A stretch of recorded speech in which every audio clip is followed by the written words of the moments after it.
She is my close friend. எனக்கு வந்து அவங்களுடைய பேர் ரொம்ப பிடிக்கும். எனக்கு சின்ன வயசுலேருந்தே எனக்கு என் பேரை சொல்லும் போது யாராவது கூப்பிடும்போது அவங்களுக்கே வந்து பூர்ணிமாவா, ஏன்னா என்னுடைய காலேஜ்லலாம் வந்து தெலுங்கு பீப்புள் நிறைய பேர் இருந்தாங்க, ஹிந்தி, மலையாளம் அந்த மாதிரி ஃப்ரம் டிஃப்ரெண்ட் ஸ்டேட்ஸ்.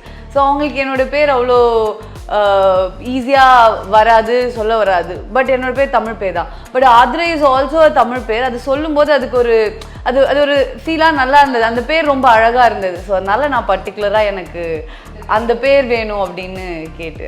இப்போ இந்த பிக் பாஸ் அப்படிங்கிற ஒரு சீசன் வந்துட்டு பயங்கரமாக போயிட்டு இருக்கு. இந்த சீசன் பார்க்குறீங்களா? இல்லை நான் பார்க்கல. அது வந்து அவங்களுடைய ஒர்க்கு. நீங்கள் ஃபாலோப்பும் பண்ணல? அவ என்ன, நான் இன்னைக்கு என்ன இன்டர்வியூ போகிறேன் இது பண்ணுற கால் பண்ணி ஆகிட்டு அவங்க வேலையை பார்ப்பாங்க, நான் என் வேலையை பார்ப்பேன். பிட்ஸ் அண்ட் பீசஸாக இந்த வீடியோ எடிட்ஸ் அதெல்லாம் பார்த்துருக்கேன். வயசானவங்க கூட ஒர்க் பண்ணணும்னா அவங்களுக்கு ஏற்ற மாதிரி நம்ம வந்து அட்ஜஸ்ட் பண்ணிக்கணும். ஏன்னா அவங்க சம்டைம்ஸ் சிடுன்னு இருப்பாங்க, அவங்களுடைய மூட் ஸ்விங்ஸ் என்னவா இருக்கும் அப்படிலாம் ஒரு தாட் இருந்தது. That's wrong. அவர் வந்து அப்படிலாம் இல்லை. அவர் வந்து ஏதோ குட்டி பைய மாதிரி எங்களெல்லாம் போட்டு கலாய்ச்சிட்டு ட்ரோனில் எடுக்க முடியாது அந்த ஷாட்டை. ஸோ இந்த எட்ஜில் ஒரு கேமரா நான் போகிற மாதிரி, அந்த எட்ஜில் நான் வந்து அங்கே ரீச் ஆகிற மாதிரி ஒரு கேமரா, என் கையில் கோப்ரோ. ஸோ நான் போயிட்டே இருக்கேன். போய் ஒரு இடத்துல திடீர்னு நின்றுச்சு. நான் என்ன நினச்சேன், கொஞ்ச நேரம் நான் ரியலைஸ் பண்ணுறேன் என்னென்னா ஸ்டக் ஆகிடுச்சுங்கிறதே ரியலைஸ் ஆகலை. ஹெல்ப் அபி காப்பாற்றுங்க, ஹரி யாராவது காப்பாற்றுங்க, எதாவது பண்ணுங்க அப்படின்னு சொல்லி நான் கத்த ஆரம்பிக்கிறேன். ரொம்ப பதட்டம் ஆகிட்டேன், செம்மையாக பயந்துட்டேன், கையெல்லாம் நடுங்கிருச்சு, ஃபேஸ் ஃபுல்லாக ரெட் ஆகிடுச்சு. எனக்கு என்ன சுற்றி என்ன இருக்குன்னே தெரியாது, ஏன்னா ஃபுல்லாக ஒயிட்டாக இருக்குது, ஃபுல் ஃபாகு, எதுவுமே தெரியாது. ஸோ நான் வந்து அதுக்கப்புறமா கொஞ்சம் நேரம் கழிச்சு நான் முடிஞ்சிட்டேன் அப்படின்ட்டு அம்மா அப்பா பத்திரமா இருக்கு அந்த மாதிரிலாம் சொல்லி நான் போயிட்டேன் அப்படின்னு சொல்லிட்டு அழுதுகிட்டே வந்து நான் டெத் நோட் கொடுக்குறேன். முடிஞ்சிருச்சு போல் அப்படின்னு நினச்சிட்டு அப்புறம் நான் கத்திக்கிட்டே இருக்கிறத பார்த்துட்டு இது எங்கேயோ போய் நின்றுட்டுருக்கு. ஓகே, ஹாய் வணக்கம், எல்லோரும் எப்படி இருக்கீங்க? நீங்கள் எப்படி இருக்கீங்க? ரொம்ப நல்லா இருக்கேன், தேங்க்யூ. ஸோ எல்லோ படம் வந்துட்டு November 21 அன்னைக்கு ரிலீஸ் ஆக போகுது. படத்துக்கு வந்துட்டு ஆக்சுவலி நான் ட்ரெய்லர் பார்த்தேன். படம் வந்துட்டு பூர்ணிமா அவர்களை வச்சு தான் படம் ஃபுல்லாக ட்ராவல் ஆகுது. ஸோ எனக்கு தெரிஞ்சு இது வந்துட்டு ஒரு பொண்ணோட லைஃப்பில் வந்துட்டு பர்சனல் லைஃப் அண்ட் ப்ரொஃபஷனல் லைஃப்பில் கோ த்ரூ பண்ணுறதை வச்சு ஒரு படமாக எடுத்துகிட்டு போயிருக்கீங்க. பிகாஸ் வி டோன்ட் கால் ஒரு பையன் மேல் சென்ட்ரிக்னு ஒன்று இல்லை. எப்படி இது மேபி இது ஒரு ஃபீமேல் ட்ரிவன் ஸ்கிரிப்ட், ஒரு ஃபீமேலோடைய ட்ராவல். அதாவது இந்த கதையை ஃபீமேலை தூக்கிட்டு மேல் போட்டாலும் சில சேஞ்சஸ் இருக்குமே தவிர it's the same. Like I feel like any film can be that way. So அதை ஒரு பொண்ணுடைய ஆங்கிள்லேருந்து காட்டணும் அப்படிங்கிறதுக்காக ஒரு பொண்ணுடைய கேரக்டரை அதை லீட் பண்ணி கொண்டு போகிறாங்க. ஸோ எனக்கு அந்த டேர்மில் வந்து பெரிய ஈடுபாடு இல்லை. ஆக்சுவலி நிறைய பேருக்கு ஈடுபாடு இல்லை. ஓகே, பட் ஸோ பிகாஸ் ஒரு பையன் பண்ணும்போது பட் ஆனால் ஒரு பொண்ணு ஹீரோனா வச்சு பண்ணாலே உமன் சென்ட்ரிக் அப்படின்னு சொல்லிடுறாங்க. அது நம்ம சொல்லாமல் இருக்கான்றது தான். இப்போ ஆப்வியஸாக சொல்லுவாங்க. இப்போ ஏதோ இன்டர்வியூ சுதா மேம் சொல்லியிருப்பாங்க, என்னை வந்து நீங்கள் ஃபீமேல் டேரக்டர்னு சொல்லாதீங்கன்ற மாதிரி. இனியும் தட்ஸ் அ கேரக்டர், அவ்வளோதான். அந்த ஆதிரின்றது பதிலாக ஆதின்னு ஒரு பையன் இருந்துச்சுன்னா அந்த ஆதியை பற்றின கதையாக இருந்திருக்கும். இது ஆதிரியை பற்றின கதைன்றதுனால அது இவென்ச்சுவலி தட்ஸ் ஃபால் இன்டு ஃபீமேல்ன்ற மாதிரி ஆயிடுச்சே தவிர ஃபீமேல் சென்ட்ரிக்காக பண்ணணும், we want to do something female film மூவின்றது. ஓகே ஓகே, அதுதான் கேட்டுக்கிட்டேன். ஓகே, ஸோ இப்போ படத்தில் வந்துட்டு இவங்க கேரக்டர் நேம் ஆதிரேன்னு வச்சதுக்கு எனி ஸ்பெசிஃபிக் ரீசன் இருக்கா? எனக்கு வந்து ஒரு ஃப்ரெண்ட் இருக்காங்க, தெரியும், அதனால தான் கேட்டேன். She is my close friend. எனக்கு வந்து அவங்களுடைய பேர் ரொம்ப பிடிக்கும். எனக்கு சின்ன வயசுலேருந்தே எனக்கு என் பேரை சொல்லும் போது யாராவது கூப்பிடும்போது அவங்களுக்கே வந்து பூர்ணிமாவா, ஏன்னா என்னுடைய காலேஜ்லலாம் வந்து தெலுங்கு பீப்புள் நிறைய பேர் இருந்தாங்க, ஹிந்தி, மலையாளம் அந்த மாதிரி ஃப்ரம் டிஃப்ரெண்ட் ஸ்டேட்ஸ். ஸோ அவங்களுக்கு என்னோடய பேர் அவ்வளோ ஈஸியாக வராது, சொல்ல வராது. பட் என்னோடய பேர் தமிழ் பேர் தான். But Atre is also Tamil பேர். அது சொல்லும்போது அதுக்கு ஒரு அது ஒரு ஃபீலாக நல்லா இருந்தது. அந்த பேர் ரொம்ப அழகாக இருந்தது. ஸோ அதனால் நான் பர்டிகுலராக எனக்கு அந்த பேர் வேணும் அப்படின்னு கேட்டு. Okay okay, great. இப்போ அதே மாதிரி வந்துட்டு படத்தில் நிறையா ட்ராவல் சீன்ஸ் இருக்கிறதுனால நிறைய டிஃப்ரெண்ட்டான லேண்ட்ஸ்கேப்ஸு, லொக்கேஷன்லாம் நிறைய இடத்துக்கு போயிருப்பீங்க. ஸோ என்ன மாதிரியான ஒரு சேலஞ்சஸ் இல்லை எப்படி இருந்துச்சு படம் ஷூட் அப்போது, எஸ்பெஷலி ட்ராவல் சீன்ஸ் அப்போது? அதான் நாங்கள் ஒரு ட்ராவல் பண்ணுற மாதிரி, ட்ராவல் ஃபிலிமை தாண்டி நாங்களே ட்ராவல் பண்ணுற மாதிரி தான் இருக்கும். ஏன்னா எந்த இடத்துலையுமே ஒரு 2-3 நாள் மேலே ஸ்டே பண்ணதே கிடையாது. We use to travel from Chennai schedule ஒரு 8 நாள் பண்ணோம். அதை தாண்டி when we decide to travel to Kerala, அங்கே ஆரம்பித்ததுலேருந்து மூணாரில் ஷூட் பண்ணோம், மூணார்லேருந்து கிளம்பி அப்புறம் வர்க்கலா போனோம். நாங்கள் அந்த பர்டிகுலர் இடத்துல ஷூட் பண்ணதை விட அந்த அந்த A to B ட்ராவல் பண்ணுறோம்ல, இப்போ மூணார்லேருந்து நாங்கள் வர்க்கலா போனோம். இதுக்கு நடுவில் பண்ண ஷூட் பண்ணிட்டு தான் போனோம். நாட் தட் இப்போ நம்ம மூணாவது ஸ்கெடியூல் முடிஞ்சிருச்சு, இங்கேருந்து நம்ம வர்க்கலா போகலான்னு கிடையாது. மூணார்லேருந்து வர்க்கலா போகும்போதுமே ஷூட் இவரெல்லாம் வந்து எவ்வளோ கிலோமீட்டர் வண்டி ஓட்டினானே தெரில. வண்டியை நீங்கள் பாட்டு ஓட்டிக்கிட்டே இருக்க, நாங்கள் பாட்டு எடுத்துக்கிட்டே இருக்கோன்ற மாதிரி இன்னும் கொஞ்சம் இந்த 2 கிலோமீட்டர்ன்ற மாதிரி மூணார்லேருந்து வாகமான் வரைக்கும் ஃபுல் ஸ்ட்ரெச் நாங்கள் இந்த படத்தை இது வச்சுட்டு நாங்கள் வீலாகவே எங்கள்கிட்ட கண்டென்ட் இருக்குது, தனியாக யூடியூப்பில் போடலாம். அவ்வளோ அந்த ட்ராவல் லாக் மாதிரியே நாங்கள் அவ்வளோ விஷயம் இருக்குது. இது கிடைக்கும்னு தெரியாது. ஸோ லைக் 2-3 இடத்துல வந்து இது நல்லா கிடச்சிருக்குன்னு நினச்சி, சரியா நீங்கள் வண்டியில் விட்டு கார் ஏறிக்கன்னு 2 பேரையும் சொல்லுவோம். இவர்கிட்ட வந்து அந்த புல்லட் கொடுத்துருந்தோம். இவங்கள்ட்ட இந்த ஒரு ஆக்சிஸ் ஸ்கூட்டி ஒன்று இருக்கும். அந்த ஸ்கூட்டி வந்து பிரேக் பிடிக்காத ஸ்கூட்டி, கொஞ்சம் ஒரு கொலரான ஸ்கூட்டி தான். அது பெண்டு இப்போ நார்மலாக பிளெயினில் ஓட்டுறதுன்றது வேற. பட் ஆனால் அந்த பெண்டில் ஓட்டும் போது பிரேக் பிடிக்காம அது கொஞ்சம் மிஸ் ஆகிடுச்சுன்னு வச்சுக்கோங்களேன். அது இவங்க ஓட்ட விட்டு அதுவும் ஸ்லீப்பே கிடையாது. நாங்கள் எப்படி பிளான் பண்ணோம்னா, லைக் இந்த ட்ராவல் டைமில் தூங்குறது தான். இவங்க ட்ராவல் டைமில் பைக்கில் தூங்கவும் முடியாது, அது இன்னும் தப்பாயிடும். அது இல்லையா, அது கழுவ முடியாது.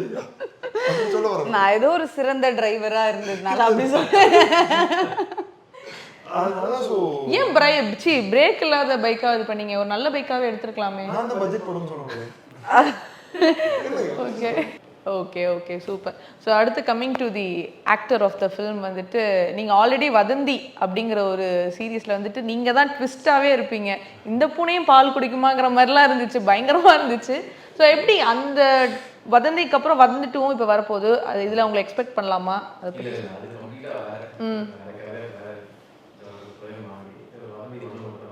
ஓகே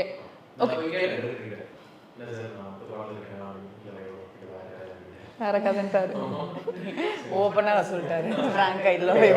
ஸோ இப்போ அதே மாதிரி வந்துட்டு பூர்ணிமா அவர்களே, இப்போ இந்த பிக் பாஸ் அப்படிங்கிற ஒரு சீசன் வந்துட்டு பயங்கரமாக போயிட்டு இருக்கு. இந்த சீசன் பார்க்குறீங்களா, ஃபாலோ பண்ணுறீங்களா? இல்லை, நான் கொஞ்சம் படத்தில் பிஸியாக இருக்கேன். நடிப்பாங்க பெஸ்ட் ஃப்ரெண்டாக இருந்தாங்க.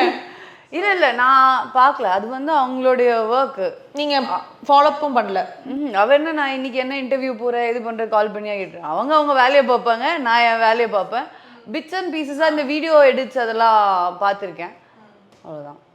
அவள் பெருசாக ஃபாலோ பண்ணல அவ்வளோவா. எனக்கு அவ்வளோவா இன்னும் யாரெல்லாம் இருக்காங்கிற நேம்ஸ் கூட ஞாபகம் இல்லை, இருக்கு லைட்டாக. ஓகே, இப்போ அடுத்து வந்துட்டு டெல்லி கணேஷ் சாருமே இந்த படத்தில் நடிச்சிருக்காரு. ஸோ இப்போ அவர் வந்துட்டு தவறுனதுக்கு அப்புறமேல் எனக்கு தெரிஞ்சு இதுதான் அவரோட கடைசி ரிலீஸ் ஃபில்மாக இருக்கும்னு நினைக்கிறேன். ஸோ அதை பற்றி சொல்லுங்கள். அவர் உங்கள் அப்பாவெல்லாம் நடிச்சிருக்காரு, அந்த எக்ஸ்பீரியன்ஸ் இதை பற்றி ஃபஸ்ட் சொல்லணும். ஏன்னா ஹரி வாண்டட் டு காஸ்ட்யூம், ஏன்னா அவர் தான் வந்து இந்த கேரக்டருக்கு டெல்லி கணேஷ் சார் பண்ணால் செம்மையாக இருக்கும். லைக் நாங்கள் முன்னாடியே இன்மை வாழ்க்கைக்கு ட்ரை பண்ணோம்ல. So Hari wanted to work with இந்த மாதிரி சீனியர் ஆர்டிஸ்ட் நிறைய பேர் கூட அவருக்கு ஒர்க் பண்ணுறதுக்கு ரொம்ப இன்ட்ரெஸ்ட் இருக்கும். லீலா மேம், வினோதினி மேம் அவங்களுக்கு ரொம்ப பிடிக்கும். அவங்க ரொம்ப சீனியர்லாம் இல்லை, பட் ஸ்டில் அவங்க ஒரு ஆக்டராக அவங்களெல்லாம் ரொம்ப பிடிக்கும். டெல்லி கணேஷ் சார், அந்த மாதிரி MS பாஸ்கர் சார், அந்த மாதிரி அவருக்கு ஆசை. ஸோ அவர் காசு பண்ணது தான். நீங்கள் தான் பேசணும். டெல்லி கணேஷ் சார் நாங்கள் இன்மை வாழ்க்கையிலையும் பூர்ணிமா அப்பாக்காக கேட்டிருந்தோம். அப்போ இவர் ஸோ கைண்ட். அந்த டைமில் நாங்கள் அது வெப் சீரிஸ்னால் நாங்கள் சொல்கிறது யூடியூப் வெப் சீரிஸ், அதுக்கே அவர் வந்து ஒத்துக்கிட்டார். அது எவ்வளோ பேர் அதை ஒத்துப்பாங்கன்னு தெரியல. சில பேருக்கு அந்த ஒரு மேபி நான் படம் பண்ணிட்டேன், நான் இவ்வளோ இப்போ லெஜெண்டாக இருக்கேன், இது பண்ணுன்னு இருக்குல்ல, அப்படி அவர் பேசுனதே கிடையாது. மோஸ்ட்லி ஒரு பையன்கிட்ட தான் நான் பேசுவேன், அவர் தான் வந்து கோஆர்டினேட் பண்ணுவார். அப்போவே அதெல்லாம் பண்ணிக்கலாம். அந்த டைமில் எங்களுக்கு கொடுக்க சுத்தமாக காசு கிடையாது. அக்செப்ட் இட், பரவாயில்லப்பான்ற மாதிரி நினச்சாரு. பட் வேற ஒரு சில ரீசனால அதை எங்களால் பண்ண முடியல. அப்புறம் இந்த ஒரு பர்டிகுலர் கேரக்டர் வரும்போது எங்களுக்கு மைண்டு டக்குன்னு வந்தது வந்து டெல்லி கணேஷ் சார் தான். ஸோ கால் அடிச்சா ஸோ கைண்ட் தட் வீட்டுக்கு கூப்பிட்டு கிட்டத்தட்ட 1 hour உட்கார வச்சு பேசி அதுக்கப்புறம் பண்ணுறேன்னு சொல்லி அவரோட இவங்க அம்மா கேட்ட ஒன்று இருப்பாங்க, அதில் அவரே தான் கால் பண்ணி சொன்னார், நான் சொல்கிற ஒரு ஆர்டிஸ்ட் இருக்காங்க நல்லா பண்ணுவாங்கன்னு சொல்லி அவரே எங்களை உட்கார வச்சுக்கிட்டே கால் பண்ணி அவங்கள்ட்ட பேசி அதெல்லாமே பண்ணது அவர் தான். அதான் இஸ் ஸோ கைண்ட். அவர் வந்து இப்போ நம்ம ஒரு மைண்ட் செட்ஸ் இங்கே பாதி பேருக்கு இருக்குல்ல, இது சினிமா, இது யூடியூப், இது டிவின்றது இருக்குல்ல. நான் பார்த்த 2 பேர் அதை பிரேக் பண்ணவே இல்லை. எல்லாமே கேமரா லென்ஸு அதில் ஷூட் பண்ணுறோம், நான் தெரியுறேன், அவ்வளோதான். இதை தாண்டி சினிமாவும் ஒன்று கிடையாது. சினிமானா பெருசு, டிவினா சின்னது, யூடியூப்னா கம்மின்றதுலாம் கிடையாது. எல்லாமே நான் நடிக்கிறேன், கேமரா இருக்குன்றதை வந்து எனக்கு ரொம்ப ஸ்ட்ராங்காக சொல்லி கொடுத்து 2 பேர். ஒன்று டெலிகனேஸ் சார், அவர் இந்த படம் முடிச்சு சீரியல் பண்ணார். ஷார்ட் ஃபிலிமும் மணிகண்டன் சாரோட ஃபிலிம் ஷார்ட் ஃபிலிம்ஸ்லாமும் பண்ணியிருக்காரு அவர். ரெண்டாவது வினோதினி மேம். வினோதினி மேம் இந்த பக்கம் படம் பண்ணுவாங்க, அந்த பக்கம் போயிட்டு சீரியல் பண்ணுவாங்க, அந்த பக்கம் போயிட்டு யூடியூப்ல ஏதாவது கேட்டால் பண்ணி கொடுப்பாங்க, ஷார்ட் ஃபிலிம் பண்ணி கொடுப்பாங்க. அப்படி பார்க்கும்போது நம்ம தனித்தனியாக பார்க்குறோம், இது பெருசு சின்னதுன்னு பார்க்குறோம். பட் எல்லாமே கம்ஸ் அண்டர் ஆர்ட் ஃபார்ம்ன்றது சொல்லி கொடுத்தது 2 பேர் தான். ஸோ அதான் அவர் கூட இருந்த நாங்கள் 2 நாள் தான் ஷூட் பண்ணோம். பட் 2 நாள் வந்து லைஃப்பில் ஒரு நம்ம அப்படியே ஒரு சேரேஜ் பண்ணி வச்சு போகல. இது எப்பயுமே எப்பவுமே எடுத்து பார்க்கலாம். ஏன்னா yellow is all about memories தான் எல்லோன்ற ஒரு ஓல்டு ஃபிலிமே. அப்படி டக்குன்னு எனக்கு ஒரு மெமரிஸ் நான் லைஃப் ஃபுல்லாக நான் கொண்டு போவேன்னா அது டெலிகனஸ் சார் கூட. ஐ ஸ்டில் ரிமெம்பர் அப்போ ரொம்ப பயங்கரமான ஃபிசிக்கல் இல்னஸில் தான் இருந்தார். எந்த அளவுக்குன்னா நான் பேசும்போது தூங்கிடுவார், நான் ஷார்ட் எக்ஸ்பிளைன் பண்ணும்போது தூங்கிடுவார். ஆனால் 10 மணிக்கு இங்கே சார் வரணும் அப்படின்னா கீழே ஒரு ரூம் இருக்கும், நாங்கள் மேலே லைட் செக் பண்ணுறக்க மட்டும் எங்களுக்கு டைம் ஆகும். 10 மணிக்கு வந்து உட்காந்துருவார். நான் வீட்டில் சார் நீங்கள் போய் படுங்க நான் கூப்பிடுறேன் சார். இல்லை நீ 10 மணிக்கு வச்சோன்னா 10 மணிக்கு வந்துட்டேன், நான் இங்கே ஓரமாக உட்காந்துருக்கணும், டிஸ்டர்ப் பண்ணுறேன்னா கிடையாது இல்லை அப்படின்னு ஓரமாக உட்காந்துருப்பாரு. கீழே போகவே மாட்டார். கீழே நான் போய் பார்த்ததே கிடையாது. நான் டிஸ்டர்ப் பண்ணல, ஓகே நான் உட்காந்துருப்பாரு. உட்காந்து தூங்குவாரே தவிர மேக்கப்லாம் போட்டு காஸ்ட்யூம்லாம் போட்டு 10னா 10 மணி, அது 10:01 கிடையாது, 9:59 கிடையாது. அவரால் ஏறி ஃபர்ஸ்ட் ஃப்ளோரில் இருக்கும், ஏறி வர முடியாது, தாங்கி ஏறி வந்து மேலே வந்து உட்காந்துருவார். அந்த மாதிரி ப்ராம்ப்ட் எடுக்க மாட்டாங்க. நான் ஒன்று ஸ்கிரிப்டை படிச்சிடுவார். அப்படி இல்லைன்னா இங்கே உட்காந்தா நான் மனப்பாடம் பண்ணாது பேசுவேனே தவிர நான் ப்ராம்ப்ட் பண்ண மாட்டேன்ற மாதிரி சொல்லுவார். அதான் நம்ம வந்து இப்போ சும்மா ஒரு 2 hours ஷூட் பண்ணிட்டு பிரிங் த ரெட் புல்லான்னு நம்ம உட்காடுறோம்ல, அப்போல்லாம் கிடையாது. இந்த வயசுலேயும் முடியாத அப்பையும் அந்த டெடிக்கேஷன் ஒன்று இருக்குல்ல, அப்போ தான் தெரியுது நம்ம வந்து இவங்கள மாதிரி பீப்புளை மீட் பண்ணும்போது தான் நம்மளாம் ஒன்றுமே இல்லை, நம்ம என்ன பெருசாக கற்றுக்கிட்டோம் என்ன பண்ணுறோம்னே கிடையாது. இவங்களாம் அவ்வளோ படம் பண்ணிட்டு அவ்வளோ லெஜெண்டை பார்த்துட்டு இன்னும் ஏதோ ஃபஸ்ட் படத்தில் வாய்ப்பு கொடுக்குற மாதிரி வந்து உட்காந்துருக்காங்களே, அவங்கள பார்க்கும்போது தான் நம்ம ஆக்சுவலி நம்ம எவ்வளோ கற்றுக்கணும் எங்கே போகணுன்றதெல்லாம் வந்து எனக்கு லீலா மேமும் அப்படி தான். லீலா மேம் வந்து நாங்கள் வர்க்கலாவில் ஷூட் பண்ணிருந்தோம். ஒரு கேம்ப் ஃபயர் சீக்வன்ஸ் மாதிரி இருக்கும். கேம்ப் ஃபயரை இப்போ 10 வச்சுட்டு ஆன் ஆக்ஷனாக மழை பெய்யும். நான் மேம்கிட்ட சொன்னதுன்னா 6 மணிக்கு ஆரம்பிச்சிடலாம் மேம், 7 மணிக்கு முடிச்சிடலாம் மேம், ஒரே சிங்கிள் ஷேட் டேக் தான் மேமுக்கு. நான் 6 மணிக்கு ஆரம்பித்து 6 மணிக்கு முடித்தேன் வெடிக்காத்தாள். ஷூட் பண்ணது வெறும் 5 minutes தான். எவ்ரி டைம் கரெக்டாக மேம் ஆன் டேக் வரும் மழை பெய்யும், ஆன் டேக் வரும் மழை பெய்யும். நைட்டு ஃபுல்லாக பெஞ்சது. நான் கெஞ்சிருக்கேன் மேம்கிட்ட, மேம் ரூமில் போய் படுங்க மேம், நான் மழை இன்னும் எழுப்புறேன். வேணாம்ப்பா நான் இங்கேயே இருக்கேன்ப்பா, ஒன்றும் பிரச்சனை இல்லை நான் இருக்கேன். நைட்டு ஃபுல்லாக விடிய உட்காந்து 6 மணிக்கு முடித்தோம். திருப்பி எனக்கு 6:30 ஃபர்ஸ்ட் ஷாட்டு, ஃபேஸ் வாஷ் பண்ணிட்டு 6:30 வந்துட்டாங்க. நைட்டு தூங்க கூட இல்லை. ஸோ இவங்க நினச்சிருந்தா அந்த ஒரு லீச்சர் எடுத்துக்கலாம். இல்லைப்பா நான் ஒரு 1/2 hour கழிச்சு வரேன், 1 hour கழிச்சு வரேன், நீங்களே பட்ஜெட்டில் தான் பண்ணுறீங்க நான் வெயிட் பண்ணுறேன்னு சொல்லிட்டுறது இருக்குல்ல. வினோதினி மாமா அப்படி தான். எல்லாருமே சீனியர் ஆர்டிஸ்ட்டுங்கிறனால ரொம்ப பக்காவா. ஆமாம். இப்போ நான் சொன்ன இதே டெம்ப்ளேட்டில் தான் பூர்ணிமா வேலை பார்த்தாங்க, இதே டெம்ப்ளேட்டில் தான் வைபவ் வேலை பார்த்தாங்க, சாய் நடிச்சிருக்கான், எல்லாரும் இப்படி தான் பண்ணாங்க. பட் நாங்களாம் டீமாக சேர்ந்து எங்கள் படத்துக்காக பண்ணுறோன்னு ஒன்று இருக்குல்ல. பட் அவங்க வந்து எங்கள் டீமுக்காக பண்ணுறதுன்னு இருக்குல்ல. இப்போ இவங்க பண்ணுறாங்கன்னா இது இவங்களோட படம் தான், அது இவங்க பண்ணி தான் ஆகணுன்ற மாதிரி ஒரு கட்டாயத்தில் நம்ம பண்ண ஆரம்பிச்சோம். நானும் அந்த செல்ஃபிஷ்னஸ் தான் பண்ணுறோம், என் படம் நான் பண்ணி தான் ஆகணுன்ற இதெல்லாம் பண்ணுறோம். என்னது எங்கள் எல்லாருக்கும் ப்ரூவ் பண்ணுன்ற ஒரு மேண்டேட்டரியும் இருக்குது. பட் டெலிகனஸ் யார் ப்ரூவ் பண்ண போகிறார்? அவர் என்ன ப்ரூவ் பண்ணி என்ன இருக்குது அவருக்கு? வினோதினி மேம் என்ன இருக்குது? லீலா மேம்க்கு என்ன இருக்குது? அவங்க இதை பண்ணும்போது தான் நம்ம இன்னும் ஒர்க் பண்ணணும், நம்ம வேறு ஏதாவது கற்றுக்கணும். இதுக்கப்புறம் எந்த செட்டுக்கு போனாலும் நம்ம வந்து அந்த இதெல்லாம் பண்ணக்கூடாதுன்றது இவங்கள பார்த்து தான். அதான் அது இந்த படத்தில் எங்கள் எல்லாருக்கும் கிடைச்ச ஒரு பெரிய நல்ல விஷயம் வந்து இந்த மாதிரி பீப்புள் கூட நாங்கள் ஒர்க் பண்ணியிருக்கோன்றது தான். அது ஒரு அது பேசிக்காகவே அது. Okay super. ஸோ உங்களுக்கு டெல்லி கணேஷ் சார் நடிச்ச எக்ஸ்பீரியன்ஸ் பற்றி சொல்லுங்கள். அவர் வந்து ரொம்ப ஸ்வீட் ஆக்சுவலாக. ஏன்னா நான் வந்து கொஞ்சம் பயந்துட்டு இருப்பேன், கொஞ்சம் வயசானவங்க கூட ஒர்க் பண்ணணுன்னா அவங்களுக்கு ஏற்ற மாதிரி நம்ம வந்து அட்ஜஸ்ட் பண்ணிக்கணும். ஏன்னா அவங்க சம்டைம்ஸ் சிடுன்னு இருப்பாங்க, அவங்களுடைய மூட் ஸ்விங்ஸ் என்னவா இருக்கும் அப்படிலாம் ஒரு தாட் இருந்தது. That's wrong. அவர் வந்து அப்படிலாம் இல்லை. அவர் வந்து ஏதோ குட்டி பையன் மாதிரி எங்களெல்லாம் போட்டு கலாய்ச்சிட்டு செம்ம ஃபன்னாக பேசிட்டு சிரிச்சிட்டு அப்படி இருந்தார். அண்ட் நிறைய கேட்டுக்கிட்டோம், நிறைய அவர் பேசுவார், நிறைய சொல்லுவார், இது இப்படி இருக்கும் அது அப்படி இருக்கும். அந்த 2 நாள்லேயே நிறைய விஷயம் லைக் ஷேர் பண்ணியிருக்காரு. அண்ட் அவர் அதுக்கப்புறமா ஷூட் முடிச்சுட்டு வீட்டுக்கு போய் எங்களை பற்றிலாம் வந்து பேசியிருக்காரு. அது வந்து அவருடைய பொண்ணு வந்து எனக்கு வந்து பேசியிருந்தாங்க, மெசேஜ் பண்ணியிருந்தாங்க, சாரதா மேம்னு சொல்லிட்டு. அவங்க வந்து சொன்னாங்க like she was very happy to அவங்க அப்பாவை ட்ரெய்லரில் பார்க்குறது அண்ட் அந்த ஹக்கிங் சீன்லாம் வந்து அவங்களுக்கு ரொம்ப டச்சிங்காக இருந்தது. ஸோ அதை பார்த்து அவங்க ஃபேமிலியாகவே அதை நான் 10 தடவை போட்டு பார்த்தோம், எங்களுக்கு ரொம்ப எமோஷ்னலாக இருந்தது அப்படிலாம் சொல்லிட்டு இருந்தாங்க. ஸோ அவங்க சொல்லி தான் எனக்கு தெரியும் அவர் போய் அவங்கக்கிட்ட பேசியிருக்காரு எங்களை பற்றிலாம் அப்படிங்கிறதுலாம். So it was very sweet and very kind. இது வந்து கண்டிப்பாக கற்றுக்கணும். ஹரி சொன்ன மாதிரி அவங்களுக்கு தான் அந்த ஒரு அட்வான்டேஜ் இருந்தது. நான் வயசில் மூத்தவன், நான் இவ்வளோ நாள் இண்டஸ்ட்ரியில் இருக்கேன், ஸோ என்ன வேணால் பண்ணியிருந்துருக்கேன், அது நியாயமாக இருந்திருக்கும். மீனிங் இல்லை என்னால் இப்போ இது பண்ண முடியாது, இல்லை நான் இந்த டைமுக்கு தான் வருவேன், இல்லை நான் கிளம்பணும், நான் சீக்கிரம் போகணும், இப்படிலாம் என்கிட்ட பண்ணாதீங்கன்னு சொல்லியிருக்கலாம். சொல்லியிருந்தா நாங்கள் எல்லாருமே அக்செப்ட் பண்ணியிருப்போம் கையை தூக்கிட்டு. கரெக்ட் தான், உண்மை தான், நியாயம் தான் அவங்க கேட்குறேன். அவங்க அது எதுவுமே பண்ணல. ரொம்ப ஸ்வீட்டாக கோஆப்ரேட் பண்ணி ஒர்க் பண்ணாங்க. சூப்பர். பிரபு சாலமன் சாருமே இந்த படத்தில் நடிச்சிருக்காருல்ல, ஸோ அவரை எப்படி கன்வின்ஸ் பண்ணி நடிக்க வச்சிங்க? அதுதான் ட்ரெய்லரில் பார்த்தோன்னே ஷாக்கு, சரியான ஷாக். நாங்கள் மூணாரில் நாங்கள் ஒரு ரூமில் ஸ்டே பண்ணியிருந்தோம், ஒரு ஹோட்டலில் ஸ்டே பண்ணியிருந்தோம். அதே ஹோட்டலில் தான் இவரும் பிரபு சாரும் ஆக்சிடென்டெல்லாம் அங்கே தான் பண்ணியிருந்தாரு. And Prabhu Solomon sir manager தான் எங்களுக்கு சுப்பிரமணி சார்னு சொல்லி, அவர் தான் எங்களுக்கு வந்து எங்கள் படத்துக்கும் அந்த லோக்கல் மேனேஜராக இருந்தார்.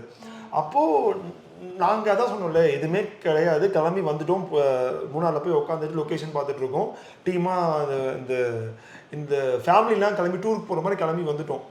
இதை ஒரு ஃபுல்லாக பார்த்துட்டே இருந்திருக்காரு. பார்த்துட்டு சுப்பிரமணிய சார்கிட்ட கேட்டிருக்காரு யார் இந்த டீமுன்னு சொல்லும்போது, இந்த மாதிரி பசங்க கிளம்பி வந்திருக்காங்க ஷூட் பண்ணுறதுக்காகன்ட்டு.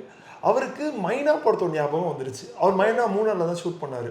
அப்போ எங்களை கூப்பிட்டு அவர் ரூமுக்கே வர வச்சு கூப்பிட்டு, நான் இப்படி தான் மைனா கிளம்பி வந்தேன், ஒன்றும் பயப்படாதீங்க, ஒன்றும் கவலைப்படாதீங்க, நல்லா போகும்னு சொல்லி. நாங்கள் 7th அன்னி ஷூட் பண்ணுறதுன்னு வச்சுக்கோம். 7th ஷூட் பண்ண ஆரம்பித்தோம், மழை போக முடியல. 8th மழை, 9th மழை, 3 நாள் தொடர்ந்து மழை. எங்களால் ஷூட்டே போக முடியல. ஒரு மாதிரி பயங்கரமாக ஒரு வெக்ஸான மாதிரி ஆகிடுச்சு, என்னடா எப்படி முடிக்க போகிறோன்னு தெரிலன்ட்டு. கூப்பிட்டு வச்சு எங்களுக்கு ப்ரேயெல்லாம் பண்ணார். உட்காந்து ஜெபம் பண்ணி, ஒன்றும் இல்லை நல்லா நடக்கும், நீ கவலைப்படாதன்னு சொல்லி அவர் ஜெபம் பண்ணி அடுத்த நாள் வந்து ஷூட் போகும்போது உட்கார வச்சு ஃபுல்லாக ப்ரே பண்ணி இது பண்ணிட்டே இருந்தார். அப்புறம் இதுக்கு நடுவில் எப்போ கன்வின்ஸ் பண்ணீங்க? கன்வின்ஸ் எப்படி ஆயிடுச்சுன்னா, ஒரு சீக்வன்ஸ் இருந்தது, அது ஜூனியர் ஆர்டிஸ்ட் பண்ண வேண்டிய சீக்வன்ஸ். அது லென்த்து கிடையாது. அந்த சீக்வன்ஸ் ஃபுல்லாகவே பூர்ணிமா மேலேயும் வைபவம் மேலே மட்டும்தான் போகும். ஒரு ஃபாரஸ்ட் ரேஞ்சில் கூட ஒருத்தன் வருவான், அவ்வளோதான், வேறு எதுவுமே அந்த சீனில் கிடையாது.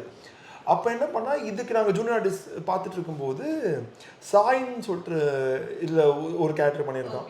அவன் என்ன சொன்னான், அண்ணா அந்த கேரக்டர் கேட்டு பார்க்கலாமான்னுட்டு. அந்த கேரக்டருக்கு வந்து டைலாகே கிடையாது, என்னடா பண்ணுறது, சும்மா கேட்டு பார்க்கலான்னு சார்கிட்ட போயிட்டு, சார் ஒரு முக்கியமான கேரக்டர் சார், படத்தில் அதுதான் ட்ரெண்டிங் பண்ணியான கேரக்டர், அந்த கேரக்டர் நீங்கள் பண்ணால் பெட்டராக இருக்கும் சார், நீங்கள் பண்ணி தரீங்களா அப்படின்ட்டு. பார்த்தாரு, சரி ஓகே நான் பண்ணுறேன், உடனே பண்ணுறேன்ட்டாரு.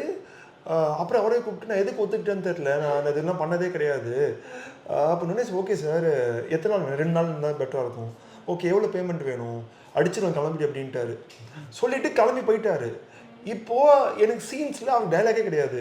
அப்புறம் அவசரமாக அவர் வந்ததுக்கப்புறம் ஸ்கிரிப்டு மாற்றி அவரோட விஷனுக்காக மாற்றி எழுதி அப்புறம் வர வச்சு காட்டுக்குள்ளே ஷூட் பண்ண போனோம். நிஜமாக கொம்மன் காட்டில் இறங்குற மாதிரி நாங்கள் ஒரு ரூமில் ஷூட் பண்ணும்போது அமைதியாக தான் இருந்தார். காட்டுக்குள்ளே போனால் அவர் எக்ஸைட் ஆகி உள்ளே போய் குதிச்சு கேமரா எடுத்துகிட்டு, இங்கே வைடா, இந்த ஷாட் எடுறா, இங்கே வாடா அப்படின்னு சொல்லி, நான் சொன்ன மாதிரி, நான் டெலிகனேஸ் சார் லீலாம் சொன்ன மாதிரி அவர் நடிக்கிற படம் கிடையாது, அவர் கேமியோ தான் பண்ணுறாரு. ஆனால் அந்த ஆர்வம் இருக்குல்ல, ஒரு குழந்தை மாதிரிங்க, ஒரு குழந்தைய பொம்மை கொடுத்தாரு, அந்த மாதிரி அவருக்கு புதருக்குள்ளலாம் போயிட்டாரு. இங்கே அப்படி கேமராமேன் போடுறது கொஞ்சம் யோசிக்கலாம். அவர் பாட்டு இங்கே இருக்க பாரு, இங்கே வா, இங்கேருந்து கேமரா வைங்க, ரேஸ் வருது பாருன்ட்டு அந்த ஒரு எக்ஸைட்மெண்ட் இருக்குல்ல, அதெல்லாம் இஸ் ஸோ ஜெம். அவர் so speed of him that அதை வந்து பண்ணி கொடுத்து உட்காந்து டிஸ்கஸ் பண்ணி அதுக்கப்புறம் கண்டுபிடிச்சிட்டாரு. நான் அதுக்கப்புறம் தான் எழுதுனேன் அப்படின்றத. அதுக்கப்புறம் உட்காந்து அவரோட கதையெல்லாம் சொல்லி, நானும் இப்படி தான் பண்ணுவேன் கவலைப்படாதுன்னெலாம் சொல்லி. So you so sweet. அவர் காட்டை பற்றி, இயற்கை பற்றிலாம் நிறைய நாலேஜ் இருக்குது. ஆமாம், படமே ஃபுல்லாக காட்டில் தானே எடுப்பார். அனிமல்ஸ் எப்படி இருக்கும் அதெல்லாம் சொல்லுவார். அதுக்கப்புறம் உட்காந்து அவரோட பழைய எக்ஸ்பீரியன்ஸ்லாம் எப்படி பண்ணார், மணிவண்ணன் சார் கூட ஒர்க் பண்ணும்போது எப்படி இருந்துச்சு, எல்லாமே எங்களுக்கு. அட்டைப்பூச்சி இருந்து எங்களுக்கு கால் ஃபுல்லாக அட்டைப்பூச்சி இருக்குது. நாங்கள் என்ன பண்ணுவோம், 2 ஸ்டெப்பு போயிட்டு அந்த உப்பு போட்டு இது பண்ணுறது, அதெல்லாம் எதுவுமே மதிக்கலைங்க. அட்டது பாம்பாடா தூக்கி போட்டு வாடான்றாரு. பாம்பெல்லாம் பாத்தீங்களா? பாம்பு பாம்பு வேற இடத்துல பார்த்தோம், ஆனா அங்க பாம்பு பார்க்கல. பட் நாங்க எல்லாருமே பயப்படுறோம், அட்டைப்பூச்சிக்கே பயப்படுற மாதிரி சுத்திட்டு இருந்தோம். அவர்லாம் அட்டதா போட்டு வாடா. எல்லாருக்கும் கால் ஃபுல்லா பிளட்.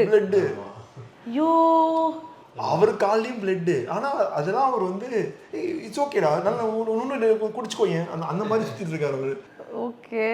ஸோ இது வந்து நீங்களும் மூணார்ல ஷூட் பண்ணனால அங்கே எப்பயுமே இந்த மாதிரி அட்டைப்பூச்சிலாம் நிறைய இருக்குமா? நாங்க ஒரு காட்டுக்குள்ள டீப் ஃபாரஸ்ட்குள்ள போயிட்டு ஒரு சின்ன சீக்வன்ஸ் ஒன்று இருக்கும். அந்த சீக்வன்ஸ்ல மட்டும்தான் அந்த அட்டைப்பூச்சி விஷயம் இருந்தது. அது ரொம்ப டீப்பா ஒரு இன்டீரியர் ஃபாரஸ்ட்ன்றதுனால மற்ற இடத்துலலாம் அந்த பிரச்சனை. ஸோ ரொம்ப ப்ரொடியூசர் ஃப்ரெண்டியாக அங்கங்கே இருக்கிற நல்ல உள்ளங்கள்னால ரொம்ப அழகா படம் வந்துருச்சுன்னு நினைக்கிறேன். ப்ரொடியூசரே ஃப்ரெண்ட்லியாக இருந்ததுனால வந்து ஸோ ஒரு மறக்க முடியாத எக்ஸ்பீரியன்ஸ், அது ஃபன்னாக இருக்கலாம் இல்லை ஏதாவது சம்பவமாக இருக்கலாம், அப்படின்னா என்னவா இருக்கும்? சொல்லிடுவேன் நான். ஜிப்லைன் மேட்ரு சொல்லுங்க. ஜிப்லைன் என்ன ஆயிடுச்சுன்னா, இவங்க அட்டா அந்த ஸ்கெடியூல் முடிச்சுட்டு தான் இவங்க பிக் பாஸ் போகணும்.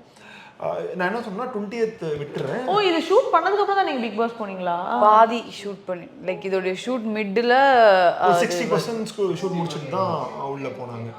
ஸோ இப்போ என்ன பிளான்னா, இவங்களுக்கு 23rd 24th ஏதோ இவங்க போகணுன்ற மாதிரி இருந்துச்சு. ஐ ப்ராமிஸ் தான் 20th நான் விட்டுறேன், நீங்கள் 21st போனீங்கன்னா இனியும் அவங்க அந்த 2 months ஃபுல்லாக ஷூட்டில் தான் இருந்தாங்க. ஸோ எதுவுமே அவங்க ப்ரிப்பேர் பண்ணல, இதுக்கப்புறம் தான் போய் பண்ணணும். அப்படின்னா 2 days இவங்களுக்கு ஒரு மென்டல் ஸ்பேஸ் இருக்கும் போய் பண்ணலான்ட்டு. பட் எங்கெல்லாம் ஸ்கெடியூல் இந்த மழைனால தள்ளி போனதுனால 23rd நைட் அவங்க போகணும்னு நினைக்கிறேன், எக்ஸாக்டாக தெரியல. நாங்கள் முடிச்ச 22nd. ஸோ ஈவினிங் வந்து 8 o'clock வந்து அவங்களுக்கு ஃப்ளைட்டு கோயம்புத்தூர்லேருந்து. நாங்கள் மூணாரில் இருக்கோம், மூணாரில் தான் ஜிப்லைனில் ஒன்று ஷூட் பண்ணிருக்கோம். அந்த ஜிப்லைனில் என்ன ஆச்சுன்னா, காலைல 6 o'clock போயிடணும் மேலே போயிட்டு 6க்கு போனோன்னா 7க்கு ஷூட்டை முடிச்சிடலாம். 8க்கு வந்து நம்ம கீழே வந்துடுவோம். கீழே வந்துட்டோன்னா ரூமுக்கு 10 மணிக்கு வந்தால் 11 மணிக்கு நம்ம மூணாறு கிளம்புனா கூட லஞ்சுக்கே கோயம்புத்தூர் வந்துடலாம். அப்போ அவங்களுக்கு வேற ஒரு மீட்டிங் இருந்தது கோயம்புத்தூரில், முடிச்சுட்டு இவங்க வந்து சென்னைக்கு போயிடலான்றது தான் ஐடியா. பட் இது நம்ம நினச்சோம், அப்போ கண்டிப்பாக நடக்காதுல்ல, அது ஆப்வியஸாக. 6 மணிக்கு போயிட்டோம், ஃபுல் ஃபாகு. எந்த அளவுக்குன்னா ஜிப்லைனோட இது இருக்கும்னா எங்களுக்கு பக்கத்தில் இருக்கவங்க கூட தெரில. அது சீக்வன்ஸும் எடுத்துகிட்டு போனாங்க. சுத்தமாக உங்களுக்கு வந்து அவ்வளோ மிஸ்ட்டு ஃபுல்லாகவே. 7 மணி ஆச்சு, 8 மணி ஆச்சு, 9 மணி ஆச்சு. இவங்க அட்லீஸ்ட் 10 மணிக்காவது இங்கேருந்து இறங்க ஆரம்பிக்கணும். 10-11 மணி ஆச்சு, கிளியர் ஆகவே இல்லை. அப்புறம் 11:30 கிளியர் ஆச்சு. இவங்க அந்த செட்டப் பண்ணி மேலே இறங்க திருப்பி வந்துருச்சு. அவன் என்ன சொல்லிட்டான், என்ன மட்டும் தனியாக கூப்பிட்டு, இல்லை பிரதர், நீங்கள் இப்போ அவங்க இந்த ஃபுல் ஸ்வாகில் நாங்கள் இது மிஸ்டில் ஓப்பனே பண்ணக்கூடாது. அது 2.5 kilometers அது டோட்டலாகவே லென்த்து. இந்த 2.5 kilometerல அவங்க இந்த எண்டில் ஆரம்பித்து அந்த எண்டு போயிட்டாங்கன்னா பிரச்சனை கிடையாது. எங்கே நடுவில் மாட்டிக்கிட்டாங்கன்னா, அவங்க எங்கே மாட்டிக்கிட்டான்னு கண்டுபிடிக்கிறதுக்கே ஒரு 1.5 2 hours ஆகிடும். ஒருவேளை அந்த 2 hours லைட்னிங் வந்துச்சுன்னா பொசுக்கிடுவாங்க. அதனால இது ரிஸ்க் நாங்கள் பண்ணவே மாட்டோம். அந்த லைட்டிங் அடிச்சா இது ஆப்வியஸ்லி அது அந்த கரண்ட் கேபிள் தானே. அது ரொம்ப லாங்கான ஜிப்லைன், 2.5 kilometers லிட்டரலி.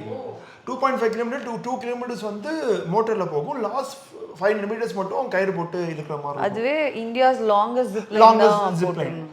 அப்போ என்ன ஆயிடுச்சு, இந்த விஷயம் உங்களுக்கு தெரியாது. அப்புறம் ஒரு 12 மணி, என்னது பொசுங்கிறது தெரியும், நடுவில் வீதியே சொல்லிட்டாங்க. அதுவும் எப்போ சொன்னோன்னா 12 மணி ஆயிடுச்சு. இப்போ இதுக்கப்புறம் முடியாது, கிளம்பி ஆகணும்ன்ட்டு. சரி பரவாயில்ல, போய் பார்த்துக்கலான்னு சொல்லி அவங்களுக்கு கட்டி உட்கார வச்சாச்சு. தள்ளும் போது சொன்னோம் அந்த காதில், ஐயா மாட்டிக்காம நீங்கள் போயிட்டீங்கன்னா தப்பிச்சிருவீங்க, மாட்டிங்கன்னா. ஆனால் அவ்வளோ ரிஸ்க்லேயும் நீங்கள் எடுக்க ரெடி ஆகிட்டீங்க. ஆமாம், இவங்களுக்கும் தெரியும், ஒரு வழி இல்லை, வந்துட்டோம். ஏன்னா எந்த அளவுக்கு நாங்கள் பண்ணோம் அப்படின்னா, ஈவன் 5,000 மேட்டர் ஃபார்ஸ் நாங்கள் மேலே. ஆமாம், வேறு வழியே கிடையாது. நாங்கள் இப்போ கீழேருந்து அந்த ஜிப்லைன் போகிற இடம் வந்து ஒரு ஆஃப் ரோடில் போகணும். அந்த ஆஃப் ரோடு ஜீப்புக்கே 5,000 ரூபாய் ஆகும், 2 ஜீப்பு. எனக்கு அந்த 10,000 ரூபாய் பெரிய அமௌண்ட்டு. திரும்ப இங்கே வரத்துக்கெல்லாம் வாய்ப்பே கிடையாது. இவங்க பிக் பாஸ் போய்ட்டு எப்போ வருவாங்கன்னு தெரியாது. அப்புறம் அதுக்கப்புறம் ஜான் ஆகிடுச்சுன்னு வச்சுக்கோங்களேன். ஜானில் இந்த இது கிடைக்காது. அப்படின்றப்போ பரவாயில்லன்னு தள்ளியாச்சு. இவங்க பாட்டு ஜாலியாக போயிட்டே இருந்தாங்க. கரெக்டாக அந்த 2 kilometers அந்த மோட்டரில் 1.5 kilometers நின்றுமா. நாங்கள் நினச்சிட்டோம் அந்த 2 kilometers நிற்குது அப்படின்னு சொல்லிட்டு, இந்த பஞ்சதந்திரத்தில் தள்ளிட்டு வந்துச்சா அப்படின்னு பாதி தான் வந்தது, மீதி வரலன்ற மாதிரி நடுவில் நின்றுருந்தீங்களா நீங்கள்? நிற்கிறாங்கன்னு எனக்கு தெரியாது. நான் எங்கெங்க நின்றுட்டு இருந்தேன், நானே அந்த இடத்துல தொங்கிட்டு இருந்தேன். அப்போ நின்றுட்டாங்க என்னன்னே தெரியல. நாங்க என்ன நினைச்சோம் அப்படம் முடிஞ்சிச்சுன்னு சொல்லிட்டு அந்த பக்கம் ஒருத்தர் நிக்க வச்சிருக்கோம். படம் முடிஞ்சிச்சுனாங்க இது முடிஞ்சிருச்சுங்க. நாங்க என்ன நினைச்சிருக்கோம் அந்த பக்கம் கேமரா ரெடியா வச்சுட்டு இருக்கோம் அந்த ஷார்ட்டை கேப்சர் பண்றதுக்கு. நாங்க கால் பண்ணி கேட்கறோம் வரலன்ட்டு. இவங்களை கண்டுபிடிக்க முடியல, எங்க இருக்காங்கன்னே தெரியல. 1.5 மணி நேரம் ஸ்ட்ரகிள் பண்ணி அதுக்கப்புறம் எங்கன்னு தேடி கண்டுபிடிச்சு அந்த ஏன்னா 1.5 மணி நேரம் அப்ப நீங்க தொங்கிக்கிட்டே இருந்தீங்க. 2.5 கிலோமீட்டர்ஸ்ல எங்க தொங்குறாங்கன்னு தெரியாது. அதனால தேடி கண்டுபிடிச்சு அதுக்கப்புறமா கயிறு போட்டு இழுத்து கொண்டு வந்து வச்சு அந்த 1.5 மணி நேரம் உங்க மனநிலைமை எப்படி இருந்துச்சு? அது ப்ராப்பரா ரெக்கார்ட் ஆயிருக்கு. அப்படியா? ஆக்சுவலா ட்ரோன்ல எடுக்க முடியாது அந்த ஷாட்டை. ஸோ இந்த எட்ஜில் ஒரு கேமரா நான் போகிற மாதிரி, அந்த எட்ஜில் என்ன நான் வந்து அங்கே ரீச் ஆகுற மாதிரி ஒரு கேமரா, என் கையில் கோப்ரோ. ஸோ நான் போயிட்டே இருக்கேன். போய் ஒரு இடத்துல திடீர்னு நின்றுச்சு. நான் என்ன நினச்சேன், கொஞ்ச நேரம் நான் ரியலைஸ் பண்ணுறேன் என்னென்னா ஸ்டக் ஆகிடுச்சுங்கிறதே ரியலைஸ் ஆகலை. ஓகே இது ப்ராசஸே இப்படி போயிட்டு கொஞ்ச நேரம் நின்று அப்படி மூவ் ஆகுமோ ஏதோ என்ன இது அப்படின்னு. ஏன்னா முன்ன பின்ன ஜிப்லைன் போனதே கிடையாது. நின்றுடுச்சு, அங்கேயே நின்றுடுச்சு. நின்றுட்ட உடனே நான் கொஞ்ச நேரம் அப்படியே பார்க்குறேன். சரி இதுக்கு நான் எக்ஸ்பிரஷன் கொடுத்துட்டே போயிட்டுருக்கேன். எக்ஸ்பிரஷன் என்னன்னா நான் அப்படி பார்த்துட்டு போகிற மாதிரி ஒரு எக்ஸ்பிரஷனு. நின்றுடுச்சு. நானாலும் அப்படின்னு பார்த்துட்டே இருக்கேன். இப்போ கேமராவை பார்க்கலாமா, ஏன் நின்றுட்டுருக்கோம் அப்படின்னு யோசிச்சுட்டே இருக்கேன். திடீர்னு தான் ரியலைஸ் ஆகுது இது அப்படி இல்லை, இது அங்கே ரீச் ஆகிருக்கணும், இப்போ நம்ம நடுவில் மாட்டிகிட்டு இருக்குமா அவன் சொன்ன மாதிரி அப்படின்னு சொல்லிட்டு நான் பார்க்குறேன். திடீர்னு பார்த்தா ஆடுது காற்று. என்ன மேட்ருன்னா ஆப்போசிட்டில் காற்று அடிக்குது. அவங்க ஆல்ரெடி எனக்கு வந்து ஒரு 4-5 கிலோ வெயிட்டு ஏற்றி தான் அனுப்பியிருக்காங்க. ஏன்னா புஷ் ஆகணும் அப்படின்னு சொல்லிட்டு நம்மளோட வெயிட்டுக்கு காற்றுக்கு அது போகாதுன்னு சொல்லி. ஆனாலுமே அது நின்றுடுச்சு. இப்போது என் மைண்டில் அவர் சொன்னார் மின்னல் இடி அடித்ததுன்னா பொசுங்கிரும், அதனால் அது ரொம்ப ரிஸ்க்கு அப்படின்னு சொல்லி சொல்கிறாரு. மழை பெய்யுது, இடி இடிக்குது. என் மனநிலையை யோசிச்சு கையில வேற GoPro. லிட்டரலா நான் ஃபிக்ஸ் பண்ணிட்டேன் கோயிங் டு டை. நான் வந்து ஃபர்ஸ்ட் பதறேன், கத்துறேன், காப்பாத்துங்க ஹெல்ப் அதெல்லாம் இருக்கு, ரிலீஸ்லாம் ஆயிடுச்சு. ஸோ ஹெல்ப் அபி காப்பாத்துங்க, ஹரி யாராவது காப்பாத்துங்க, ஏதாவது பண்ணுங்க அப்படின்னு சொல்லி நான் கத்த ஆரம்பிக்கிறேன். ரொம்ப பதட்டம் ஆயிட்டேன், செம்மையா பயந்துட்டேன், கையெல்லாம் நடுங்கிருச்சு, ஃபேஸ் ஃபுல்லாக ரெட் ஆயிடுச்சு. எனக்கு என்ன சுற்றி என்ன இருக்குன்னே தெரியாது. ஏன்னா ஃபுல்லாக ஒயிட்டாக இருக்குது, ஃபுல் ஃபாகு, எதுவுமே தெரியாது. ஸோ நான் வந்து அதுக்கப்புறமா கொஞ்ச நேரம் கழிச்சு நான் முடிஞ்சிட்டேன் அப்படின்ட்டு அம்மா அப்பா பத்திரமா இருக்கு அந்த மாதிரிலாம் சொல்லி நான் போயிட்டேன் அப்படின்னு சொல்லிட்டு அழுதுகிட்டே வந்து நான் டெத் நோட் கொடுக்குறேன். முடிஞ்சிருச்சு போல் அப்படின்னு நினச்சிட்டு அப்புறம் நான் கத்திக்கிட்டே இருக்கிறத பார்த்துட்டு இது எங்கேயோ போய் நின்றுட்டுருக்கு. ஸோ எங்கேயோ யாரோ ஒருத்தருடைய நிலத்தில் யாரோ ஒருத்தர் மாடு மேய்ச்சிட்டு இருக்கவருக்கு வந்து என் குரல் எப்படியோ கேட்டிருக்கு. இல்லைன்னா கண்டுபிடிக்கிறது ரொம்ப கஷ்டமாக இருக்கும் எங்கே இருக்கேன் அப்படின்ட்டு. அதுக்கப்புறமா அவர் வந்து சார் இங்கே இருக்காங்கன்னு சொல்லி கத்தி அவங்க தேடிட்டு இருக்காங்கல்ல. ஸோ கத்தி அப்புறம் ஒரு ரோப் கொடுத்தாங்க. அது கூட யாரும் வந்து நம்மளை மேலே தூக்கி இறக்கலாம் முடியாது, ஏன்னா எங்கேயோ இருக்குது. ஒரு ரோப் ஒன்று நம்மக்கிட்ட வரும், அந்த ரோப்பை பிடிச்சிக்கணும். அந்த ரோப்பை நான் விட்டுட்டேன்னா அகெயின் வந்து திருப்பி என்னை தேடி கண்டுபிடிக்கணும், நான் எங்கே மிஸ் ஆயிருக்கேன், எதை விட்டுருக்கேன். ஸோ அவங்க பாட்டு கண்ணை மூடிட்டு அந்த ரோப்பை இழுத்து எட்ஜ் வரைக்கும் வருவாங்க. நான் அதை பிடிச்சிட்டு வந்தேன்னா நான் வந்தேன், இல்லைன்னா இல்லை வந்துட்டேன். ஆனாலும் அப்புறம் வந்துட்டீங்க அப்படிங்கிறாங்க. ஆனாலும் கோப்ரோவில் வந்து நடிச்சுட்டே தான் வந்தேன். சரி, ஏன்னா ஆஸ் யூஷுவல் இதை எதுக்காக இந்த ரிஸ்க் எடுத்தோம், இது விட்டால் எடுக்க முடியாதுன்ட்டு, இந்த ரீசனுக்காக இதை இது பண்ணுறக்கூடாதுன்னு சொல்லிட்டு அப்புறம் நடிச்சுட்டே போய் நான் கத்துறேன். எட்ஜில் வந்து கேமரா எல்லாம் எடுத்து பேக் பண்ணிட்டாங்க, அவ்வளோதான் முடிஞ்சிச்சு அப்படின்னு. அப்புறம் நான் கத்துறேன் கேமராவை எடுங்க ஷூட் பண்ணுங்க அப்படின்ட்டு. வேகமாக கேமராவை எடுத்து வச்சு ஷூட் பண்ணி முடிச்சு கட்டுன்னு சொல்லி ரியலைஸ் ஆகி நடுக்கம் வந்து பயந்து அப்பா என்ன நடந்தது இது அப்படின்னு யோசிக்கிறதுக்குள்ள லிட்ரலி உயிர் பயத்தில் நான் எப்படி இருப்பேங்கிறத நான் பார்த்தேன், ரெக்கார்டடாக இருக்குது. Okay super. அண்ட் ஆல்சோ வந்துட்டு இப்போது இந்த மாதிரி நிறைய நீங்கள் நடிச்சிருப்பீங்க. லைக் எவ்வளோ நாள் போச்சு ஷூட் ஓவராலாக? 35 days. 35 டேஸில் மொத்த படம் முடிச்சிட்டிங்க. Super great. ஓகே ஸோ மாயாவுக்கும் உங்களுக்கு இருக்கிற ஃப்ரெண்ட்ஷிப் வந்து நாங்கள் பிக் பாஸில் பார்த்தோம், ரொம்பவே ஜென்யூன் அண்ட் பியூராக இருக்கும். ஸோ இன்னமும் மாயாவோட டச்சில் இருக்கீங்களா? உங்கள் ஃப்ரெண்ட்ஷிப் எப்படி போகுது? யா உள்ளே வந்து it was not for camera, anything எதுவுமே வந்து not for camera. It was very raw and ரியலாக தான் இருந்தேன் நான். அண்ட் எனக்கு வந்து ஃப்ரெண்டாக அவங்க தான் அங்கே இருந்தாங்க. Like she was a very good companion for me. So அது வந்து சும்மா ஷோக்காக கிடையாது, it's for life. So we are very strong, I mean we have a very strong friendship till now. Okay, so வேற ஏதாவது படத்துக்கு நாங்க வரும்போது இதெல்லாம் நீங்க மைண்ட்ல வச்சுட்டு வாங்க அந்த மாதிரி ஏதாவது சொல்ல விரும்புறீங்களா? வேற ஏதாவது படத்துக்கா? உங்க படத்துக்குங்க. ஓகே, வேற ஏதாவது நாங்க இதெல்லாம் நீங்க நினைச்சிட்டு வாங்க எல்லோ பத்தி பேசிட்டீங்க, வேற படத்தை பத்தி பேசுங்க. அந்த மாதிரி சொல்றீங்களா? இல்ல ஜென்ரலா கேக்குறேன். படத்துக்கு வரும்போது யா நீங்க வந்து எனக்கு தெரிஞ்சு most of the people will see themselves ஸ்க்ரீனில். ஏன்னா எல்லாரும் கனெக்ட் பண்ணிக்கக்கூடிய ஒரு விஷயம்தான். ஏதோ தெரிஞ்சோ தெரியாமலோ நம்ம எல்லாருமே வந்து சில வேலைகளை வந்து சில கட்டாயத்தினாலையும் சில சிச்சுவேஷன்ஸ்னாலையும் பண்ணிகிட்டு இருப்போம். ஸோ ஈவன் தோ எனக்கு வேற லைக்கிங் இருக்குது, எனக்கு வேற வேலை பார்க்கணுன்னு ஆசை இருக்குது, என்னோடய பேஷன் வேறு எதுலையாவது இருந்தாலுமே கூட சில சிச்சுவேஷனுக்காக சில வேலையில் ஸ்டக்காக இருப்போம். அது தப்பு சொல்ல முடியாது, அது அவங்களோட சிச்சுவேஷன். பட் அவங்க எல்லாருக்குமே வந்து ஐ நீட் அ பிரேக் லைஃப்பில் அப்படின்னு சொல்லி ஒரு ஃபீல் இருக்கும்ல. ஸோ எனக்கு தெரிஞ்சு மோஸ்ட் ஆஃப் த பீப்புளுக்கு அந்த மாதிரி தான் இருக்கும். ஸோ அவங்க எல்லாருமே இந்த படத்தை பார்த்தா ஒரு திருப்தி கிடைக்கும், ஒரு ஹார்ட் ஃபில்லிங்காக இருக்கும். ஏன்னா அந்த கேரக்டரை ரொம்ப ஈஸியாக ரிலேட் பண்ணிப்பாங்க அப்படின்னு நான் நினைக்கிறேன். Okay great. டைரக்டர் நீங்கள் தான் சொல்லணுமா? அதான் கமல் சார் சொன்ன டேக்லைன் வச்சு தான் மொத்த படத்தையும் பண்ணோம். இந்த உலகம் அடுத்த நொடியில் விழுத்தத்திற்கு மாற்றிருங்க ராம் அப்படின்ட்டு. அது ரொம்ப நம்புவோம்.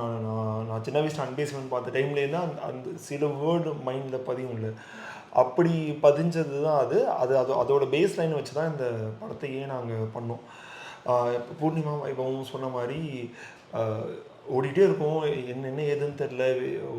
ஒரு 15 செகண்ட் ரீல்ஸ் 30 செகண்ட் ரீல்ஸில் வாழ்க்கை அடங்கின மாதிரி சுருங்கிட்டே இருக்கும்போது எல்லாத்தையும் ஒன்றும் பிரச்சனை இல்லை, வெயிட் பண்ணுங்கள், எதுவாக இருந்தாலும் அது நடக்கும், நீங்கள் எதுவுமே கவலைப்படாதீங்க, லைஃப் இஸ் கோஸ் ஆன், அது எந்த பிரச்சனையும் கிடையாது. அந்த ப்ரீத் அண்ட் அந்த ஸ்டாப் வைங்கன்றது தான் இந்த எல்லோவோட கோர் ஐடியாவே.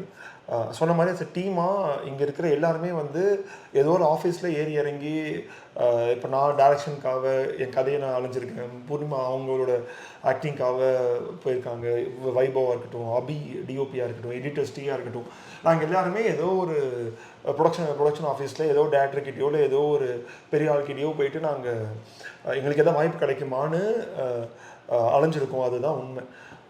அப்படி நாங்கள் எல்லாரும் சேர்ந்து ஓகே இதுக்கப்புறம் நம்ம வாய்ப்பை நம்ம உருவாக்கிக்க என்ன பண்ணலான்னு நினச்சது தான் எல்லோ. ஸோ இது எல்லாருமே நாங்கள் எங்களுக்கு எக்ஸ்பீரியன்ஸ் பண்ணுன்றதுக்காகவும் நாங்கள் கற்றுக்கணுன்றதுக்காகவும் ஒரு படம் பண்ணணும்னு நினச்சோம்.